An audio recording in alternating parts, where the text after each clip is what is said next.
இந்தியாவில் நாளுக்கு நாள் ஜனநாயகம் சிதைக்கப்பட்டு ஜனநாயக படுகொலை அரங்கேற்றப்பட்டு வருவதாக விசிக தலைவர் திருமாவளவன் குற்றம் சாட்டியுள்ளார்.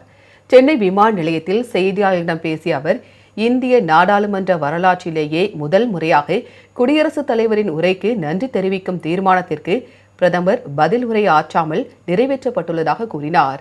எதிர்க்கட்சிகளை பேச விடாமல் பதற்றத்தை உருவாக்கி ஆளும் கட்சியினர் மட்டுமே தீர்மானத்தை நிறைவேற்றியுள்ளதாக அவர் குற்றம் சாட்டினார். ஒன்றிய அமைச்சர் நிர்மலா சீதாராமன் மேற்கோள் காட்டுவதாக தனது உரையில் பிச்சை எடுக்க கூட பயன்படாத மொழி தமிழ் என்று கூறி தனது காழ்ப்புணர்வை கக்கியுள்ளதாக அவர் கூறினார்.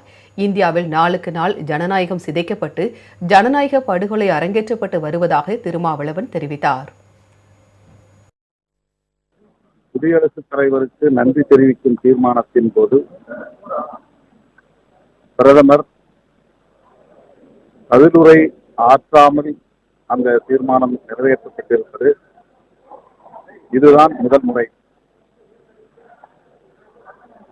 எதிர்க்கட்சிகளை, எதிர்க்கட்சி தலைவரை பேச விடாமல் தடுத்து பதற்றத்தை உருவாக்கி ஆளும் கட்சியினர் மட்டுமே கூடி அந்த தீர்மானத்தை நிறைவேற்றியிருக்கிறார்கள். நாளுக்கு நாள் ஜனநாயகம் சிதைக்கப்பட்டு வருகிறது.